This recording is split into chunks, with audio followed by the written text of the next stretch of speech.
Okay, hi Hello. there. Hi, this is Christina and Brian from Your HealthySteps, and we're the creators of the Ultimate Foam Roller Blueprint. And so we teach foam rolling and self-care skills so you can be active, pain-free, and do what you love to do. Yeah. So we're not medical doctors. This is for educational purposes only, and we're giving you 15 years of experience as neuromuscular massage therapists. Absolutely. And this is information that we've shared with many of our clients in the past, and we wanted to share it with you too. Absolutely. Okay, so today we are talking about a little-known muscle that plays a role in our posture. Yes. And if it gets too tight, it restricts the movement of our shoulder blade, and it can have these referral patterns that can cause tingling in our arm, numbing in our arm, and pain in the arm and the hand. Yeah.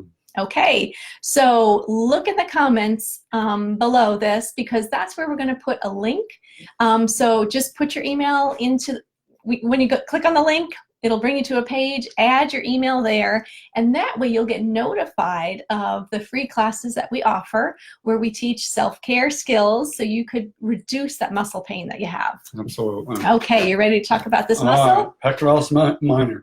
So a lot of our clients have had some of these issues, and it's a fairly unknown muscle. I mean, people really didn't realize what they had. They knew there was a muscle called pectoralis major, which is our chest muscle, but this one actually sits underneath the pectoralis major. And so it can have some pretty wacky pain patterns, and it can create some problems with our posture. So let's talk about where it's at. That's the first thing. So we got Mr. Bones here. He's here.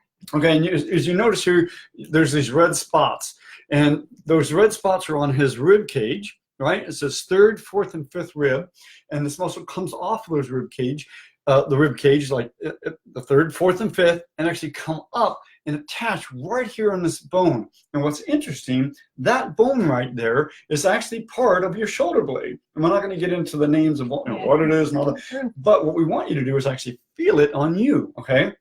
So you're just going to take your hand. I'll see if I can get myself in a good position here, and right up here. It's either called the collarbone for most people or your clavicle, okay? And you're gonna follow that muscle out toward your arm, and you're gonna run into a big, powerful muscle right here. That's the front deltoid. So right in that spot, if you kind of pull off back toward the chest, there's a depression right there. And in that depression is that bone right there. Now, what's interesting here is if you push into that little depression, and I wouldn't do it very hard because it's probably going to hurt a little bit. And that's very common for most people. It's very painful. So, because there's just a lot of stuff attaching there. And more than likely, your pectoralis minor is pretty tight. So if it's tender, it's a good bet. Okay. So that's the bone that you're feeling. And that bone in that depression is actually part of your shoulder blade. It's just the front portion of it. Okay, so that's where it's located at. We're going to put a little piece of paper up here to kind of demonstrate the fullness of this muscle. There we go. And again, it's not very big. If you can imagine your chest muscle pretty much covering this whole thing, again, this picture actually kind of mimics it being fairly large. It's not a very big muscle at all, but it is incredibly powerful. Okay, so what does this muscle do? Well, it really helps pull the shoulder blade down. And it actually sort of helps pull the shoulder blades forward, around them to the front. And if the muscles in the back are doing their job and they're healthy, it can actually help raise the rib cage up when you breathe in, just like pectoralis major. It pretty much does the same thing with the ribs as pectoralis major does. But because it affects the shoulder is because it's attaching here, not on the arm like pectoralis major. Okay, so that's the location and the function of this muscle. But when this thing is tight, it can really pull that shoulder blade in a sort of downward inward rotation, and what we get is the shoulder blade kind of sticking out, and it's called having a winged shoulder. It basically looks like that. If you look at the back, somebody's back, and you see these like they have wings, it's because those shoulder blades are being pulled out like that, and they look winged. And they need some work on that pectoralis minor. Okay. Yeah. Now the other thing it can do is it can create havoc with our rib cage because it does attach to the ribs. And so if it's tight and it's pulling, and you got muscles in the back pulling, and we have a tug of war going on, it's going to impact the rib cage and it's going to impact the shoulder blade. Okay, so again, it can restrict the movement of your arm because the shoulder blade is being held down and pulled out. So you can maybe have difficulty raising your arm forward or raising your arm backwards. So just some issues there.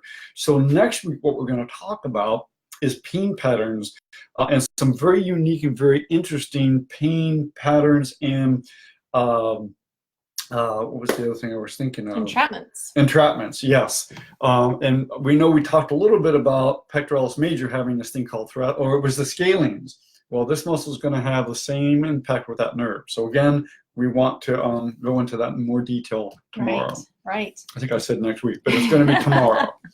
Okay. But yeah. that's pectoralis minor. Okay. So check out the comments below because there's going to be a link for you, right, to sign up for our free class where we teach real practical self-care skills so you can reduce muscular pain. Absolutely. Okay. Thanks so much. Yep, and we look forward to tomorrow. We're going to get into more detail.